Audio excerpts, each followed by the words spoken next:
Photo ಹೊಡ್ಕೊಂತವ್ರೆ.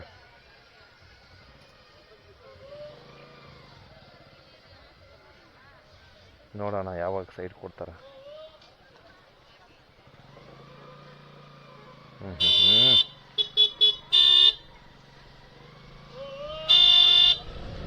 S, ತಾಳಿಬೆಟ್ಟದ ಒಡೆಯನ ದರ್ಶನವನ್ನ ಪಡೆಯುತ್ತಾ ಇವತ್ತಿನ ಒಂದು ವಿಡಿಯೋದಲ್ಲಿ ಒಂದು ಇಂಪಾರ್ಟೆಂಟ್ ಮಾಹಿತಿ ನೀಡ್ತೀನಿ.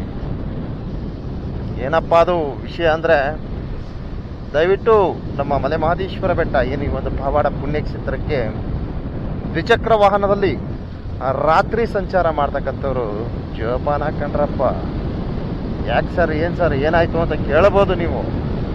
ಏನೂ ಆಗಿಲ್ಲ, ಏನೂ ಆಗೋದೂ ಇಲ್ಲ. ಅಂದರೆ ರಾತ್ರಿ ಸಂಚಾರ ಮಾಡುವಾಗ ಸ್ವಲ್ಪ ಮಾಡ್ಕೊಂಡು ಹುಷಾರಾಗ್ಬೋದು. ಯಾಕೆಂದರೆ ಇತ್ತೀಚಿನ ದಿವಸ ಏನಾಗಿದೆ, ರಾತ್ರಿ ಸಮಯ ನಮ್ಮ ಭಾಗ ಚಿರತೆಗಳು ಕಾಣಿಸ್ಕೊಳ್ತಾ ಇತ್ತು.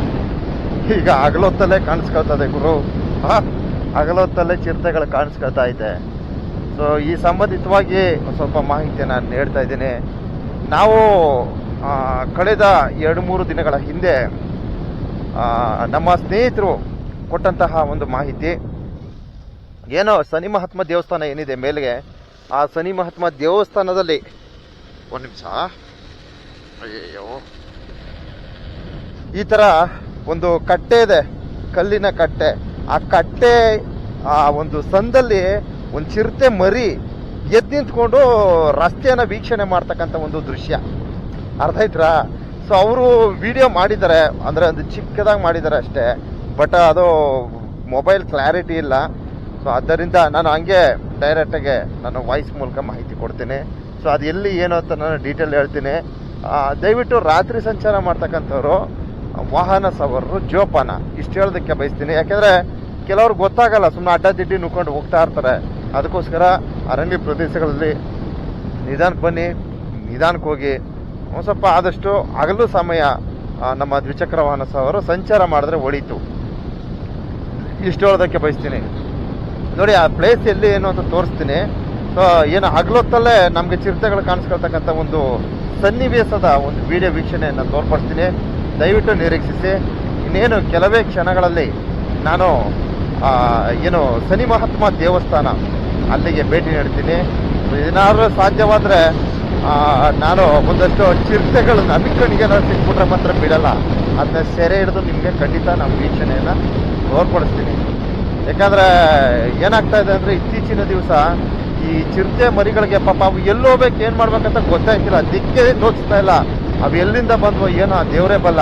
ಇತ್ತೀಚೆಗೆ ಆ ರೀತಿಯ ಒಂದು ಪರಿಸ್ಥಿತಿ ನಮ್ಮ ಭಾಗವಾಗಿ ಏನು ಉದ್ಭವಿಸ್ತಾ ಇದೆ ಅಂತ ಹೇಳೋದಕ್ಕೆ ಬಯಸ್ತೀನಿ. ಆ ಥರದ ಒಂದು ಸನ್ನಿವೇಶಗಳು ಕಾಣಿಸ್ಕೊಳ್ತಾ ಇದೆ. So straight ಹೋಗ್ಬಿಡ್ಬೇಡಿ. ಮಹದೇಶ್ವರ ಬೆಟ್ಟಕ್ಕೆ ಹೊಸ್ದಾಗಿ ಬರೋರು ನೋಡಿ, ಬಲಗಡೆ ತಗೊಳ್ಬೇಕು. ಅದು ಸ್ಟ್ರೈಟ್ ಹೋದ್ರೆ ಪೊನ್ನಾಚಿ, ನೆನಪಿರ್ಲಿ, ಸ್ಟ್ರೈಟ್ ಹೋದ್ರೆ ಪೊನ್ನಾಚಿ, ಇಲ್ಲಿ ಬಲಗಡೆ ತಗೊಳ್ಬೇಕು. ಬೆಟ್ಟಕ್ಕೆ ಬರ್ತಕ್ಕಂಥ ಎಷ್ಟೋ ಜನ ಪಾಪ ಸ್ಟ್ರೈಟ್ ಹೋಗ್ಬಿಟ್ಟು ಪರದಾಡ್ಬಿಟ್ಟಿದ್ದಾರೆ. ಅದಕ್ಕೋಸ್ಕರ ಈ ಒಂದು ಮಾಹಿತಿಯನ್ನು ಆ್ಯಡ್ ಮಾಡಿರ್ತೀನಿ, ದಯವಿಟ್ಟು ನಿರೀಕ್ಷಿಸಿ.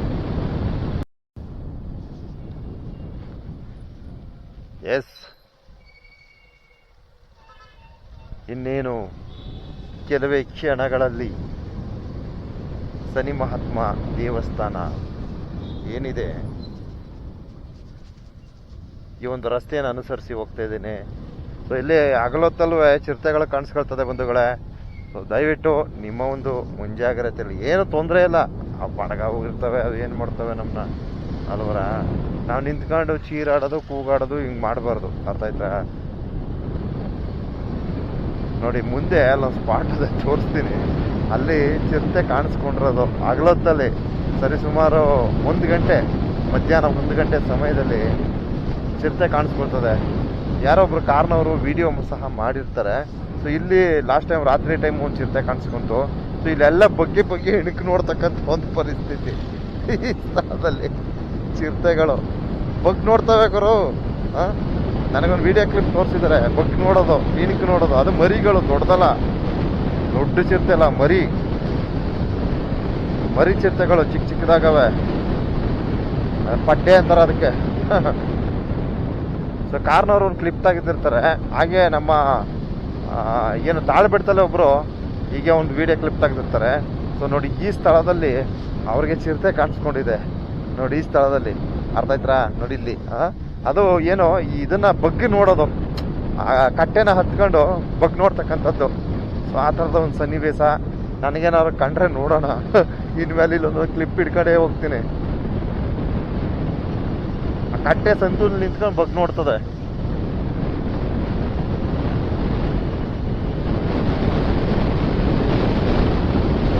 ಇದೆಲ್ಲ ಸಿಕ್ಕಾಪಟ್ಟೆ ಕೋತಿಗಳಿರೋದು, ಒಂದೂ ಇಲ್ಲ ಈಗ. ಎಲ್ಲ ಚಿರತೆಗಳಿಗೆ ಎದುರ್ಕ ಒಟ್ಟಿಗಿಟ್ಟು ಹೋಗ್ಬೇನಪ್ಪ. ಇಲ್ಲೆಲ್ಲ ಇರೋವು, ಇಲ್ಲೆಲ್ಲ ಕೂತ್ಕೊಳ್ತಿತ್ತು ಕೋತಿಗಳು. ನೋಡೋಣ ಕೆಳಗಡೆ ಅಲ್ಲೊಂದು ಸ್ಪಾಟ್ ಇದೆ, ಅಲ್ಲಂತೂ ಇರಲೇಬೇಕು ಕೋತಿಗಳು. ಅಲ್ಲಿಲ್ಲ ಅಂದರೆ 100% ಚಿರತೆಗಳ ಹಾವಳಿ ಇದೆ ಅಂತ ಅರ್ಥ. ನೋಡಿಲ್ಲಿ, ನೋಡಿಲ್ಲೂ ಇಲ್ಲ. ಅಯ್ಯೋ ದೇವ್ರೆ,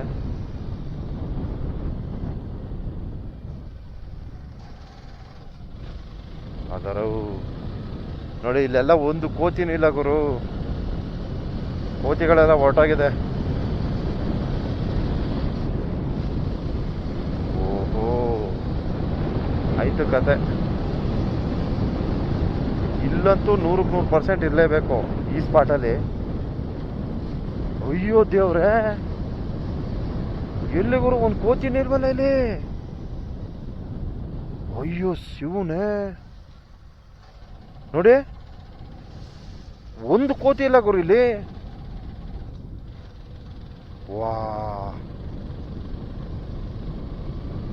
ಒಂದು ಕೋತಿಗಳಿಲ್ವಲ್ಲಪ್ಪ ಇಲ್ಲಿ. ಎಷ್ಟು ಇಲ್ಲಿ 100% ಕೋತಿಗಳು ಇರಲೇಬೇಕು ಈ ಸ್ಪಾಟಲ್ಲಿ. ಓಹೋ, ಇವೆಲ್ಲ ಕೋತಿಗಳು ಮಂಗಮಯ ಆಯ್ತವೆ ಅಂದ್ರೆ 100% ಚಿರತೆಗಳು ದಾಳಿ ಒಳಪಟ್ಟಿವೆ ಅಂತ ಅರ್ಥ. ಇಲ್ಲಿ ನೋಡ್ರೆ ಬಿಡವ, ಇಲ್ಲಂತೂ ಇದ್ದೇ ಇರ್ತದೆ ಬಿಡಿ. ಒಂದು 4-5 ಇದ್ದೇ ಇರ್ಬೇಕಿಲ್ಲಿ.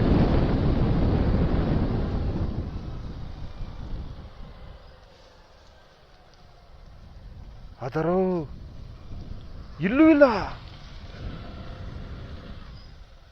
ವಾ, ಕೋತಿಗಳೇನಾಗೋಯ್ತು ಗುರು, ಒಂದು ಕೋತಿ ಇಲ್ಲ ಗುರು.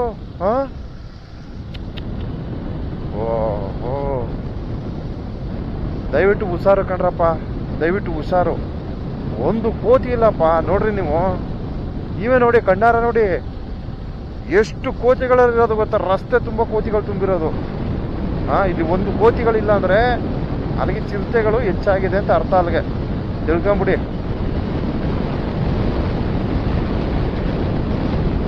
ಅಯ್ಯೋ ಭಗವಂತ, ನೀವು ಇಲ್ಲೇ ಕಂಡಿಡ್ಕೊಳ್ಬೋದು ಚಿರತೆಗಳು ಯಥೇಚ್ಛವಾಗಿ ಇದೆ ಅನ್ನೋದಕ್ಕೆ ಇದೇ ಪ್ರೂಫ್ ನಿಮ್ಗೆ. ಇಲ್ಲೊಂದು ಕೋತಿ ಸ್ಪಾಟ್ ಅದೇ, ನೋಡೋಣ. ಒಟ್ಟು ಕೋತಿಗಳು ಇಲ್ಲ ಅಂದ್ರೆ ಲೆಕ್ಕಾಕಳೆ ಅರ್ಥ ಮಾಡ್ಕೊಳ್ಳಿ. ಅಲ್ಲಿಗೆ ಒಂದು ಕೋತಿಗಳಿಲ್ಲ ಗುರು.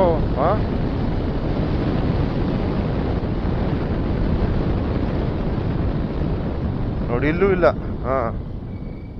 ಮುಗೀತು ಕತೆ.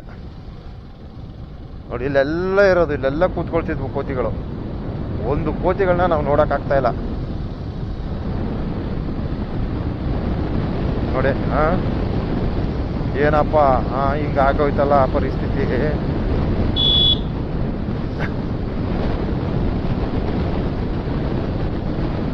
ಆಮೇಲೆ ನಮ್ಗೆ ತಿಳಿದಂತ ಮಾಹಿತಿಗಳು ಏನ್ ಗೊತ್ತಾ, ಈಗಾಗಲೇ ನಾವು ಗಮನಿಸಿರ್ತೀವಿ ಗುಂಡ್ಲುಪೇಟೆ ಆ ಕಡೆ ಎಲ್ಲ, ಗುಂಡ್ಲುಪೇಟೆ ಆಚೆಗೆ ಈ ಸರಗೂರು ಅಲ್ಲೆಲ್ಲ ಚಿರತೆ ಹುಲಿ ದಾಳಿಗಳು ಹೆಚ್ಚಾಗ್ಬಿಟ್ಟಿದೆ. ಸೊ ಪ್ರಾಣಿಗಳನ್ನ ಆ ಒಂದು ಸ್ಥಳದಿಂದ ಸ್ಥಳಾಂತರ ಮಾಡ್ತಾರೆ ಅಂತಕ್ಕಂಥ ಒಂದು ಮಾಹಿತಿ. ಅರ್ಥ ಆಯ್ತ್ರ? ನಮ್ಮ ಬೆಟ್ಟಕ್ಕೆ ಒಂದಷ್ಟು ಪ್ರಾಣಿಗಳು ಬಂದು ಸೇರ್ಕೊಂಡ್ಬಿಟ್ಟು ಏನಪ್ಪ ಮಾಡೋದು.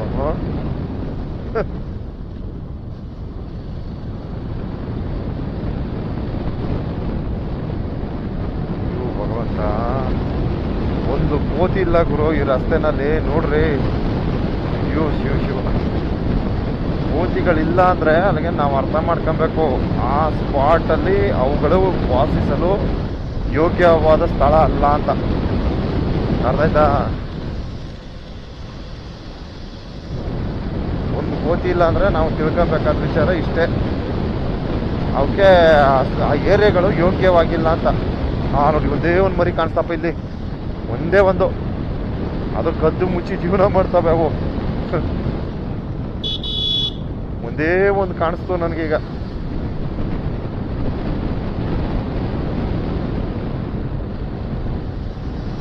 ಅಲ್ಲ ಮೇನ್ ಸ್ಪಾಟಲ್ಲಿ ಕೋತಿನೇ ಇಲ್ವಲ್ಲ ಗುರು. ನೋಡ ಆನೆ ತಲೆ ದಿಂಬದಲ್ಲಿ ಇದ್ದ ನೋಡೇ ಬಿಡು. ಆನೆ ತಲೆ ದಿಂದ್ರೆ ಇರ್ತದೆ ಬಿಡಿ, ಯಾಕಂದ್ರೆ ಅಲ್ಲಿ ಸೇಫ್ಟಿ ಇರ್ತದೆ.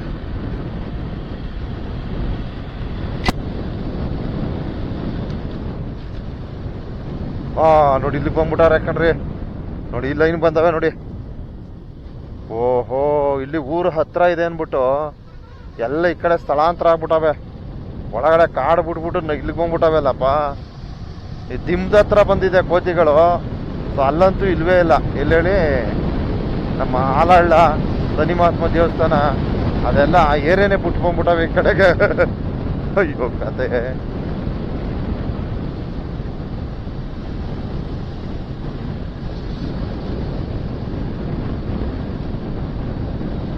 ಎಸ್ ನೋಡಿ, ಇಲ್ಲಿ ಕಾಯ್ಕೊಂಡು ನಿಂತವೆ ನೋಡ್ರಿ. ಆ ಏರಿಯಾನೇ ಬಿಟ್ಟು ಈ ಏರಿಯಾಕ್ಕೆ ಬಂದಿದೆ. ಸೊ ಅಲ್ಲಿ ಚಿರತೆಗಳು ಹೆಚ್ಚಾಗಿ ಕಾಣಿಸ್ಕೊಳ್ತಾ ಇದೆ ಅಂತಕ್ಕಂಥ ಮಾಹಿತಿ ಇದೆ. ಅದರ ಮೇರೆಗೆ ದಯವಿಟ್ಟು ರಾತ್ರಿ ಸಂಚಾರ, ದ್ವಿಚಕ್ರ ವಾಹನ ಸವಾರರು, ರಾತ್ರಿ ಸಂಚಾರ ಮಾಡ್ತಕ್ಕಂಥವ್ರು ಆರಾಮಾಗಿ ಬನ್ನಿ ಅಷ್ಟೇ, ಇನ್ನೇನಿಲ್ಲ. ಅಲ್ಲಲ್ಲೇ ನಿಂತ್ಕೊಂಡು ಆ ಕಡೆ ಈ ಕಡೆ ನೋಡ್ಕೊಂಡು ಕಾಲ ಕಳಿಬೇಡಿ, ಸುಮ್ಮ ಆರಾಮಾಗಿ ಬನ್ನಿ, ಏನು ತೊಂದರೆ ಇಲ್ಲ. ದೇವರು ಹಣೆ ಬರನ ಹೆಂಗೆ ಕೆತ್ತಿದ್ರೆ ಅವನಿಗೆ ಉಳಿಗಾಲ ಯಾವುದೋ ರೂಪದಲ್ಲಿ ಹೊಟ್ಟೋಯ್ತದೆ. ಅರ್ಥ ಆಯ್ತಾ? ಆ ಲೆಕ್ಕ ನೋಡಿದ್ರೆ ನನ್ನ ಅದೆಷ್ಟೋ ಚಿರತೆಗಳು ಹಿಡ್ಕೊಬೇಕು, ಆನೆಗಳು ಬಡ್ದಾಕ್ಬೇಕು, ಹುಲಿಗಳು ನನ್ನ ಕತೆನ ಮುಗಿಸ್ಬಿಡ್ಬೇಕು. ಅರ್ಥ ಆಯ್ತಾ? ಯಾಕಂದ್ರೆ ಅಂಥ ಸ್ಪಾಟ್ಗೆಲ್ಲ ವಿಸಿಟ್ ಹಾಕಿದ್ದೀನಿ ನಾನು, ಅಂಥ ಡೇಂಜರ್ ಸ್ಪಾಟ್ಗೆಲ್ಲ ಹೋಗಿದ್ದೀನಿ. ಅರ್ಥ ಆಯ್ತಾ? ಹುಲಿ ಇರತಕ್ಕಂಥ ಜಾಗಗಳಿಗೂ ಹೋಗಿದ್ದೀನಿ, ಎಲ್ಲ ಕಡೆನೂ ಹೋಗಿದ್ದೀನಿ.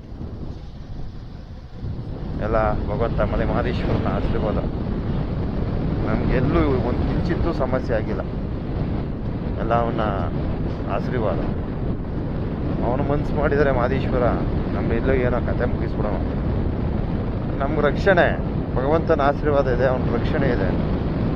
ಹಂಗೆ ದೇವರ ಒಂದು ಆಶೀರ್ವಾದ ಇರೋ ತನಕ ಏನೂ ಆಗಲ್ಲ. ಹಾಗಂದ್ಬಿಟ್ಟು ನಾವು ದಾರಿ ತಪ್ಪೋದು ಬೇಡ ಅಲ್ವರಾ? ಇಷ್ಟು ಹೇಳೋದಕ್ಕೆ ಬಯಸ್ತೀನಿ. ಧನ್ಯವಾದಗಳು. ಪೆಟ್ರೋಲು ಖಾಲಿ ಆಗೋಯ್ತು ಗುರು. ಏನು ಮೈಲೇಜ್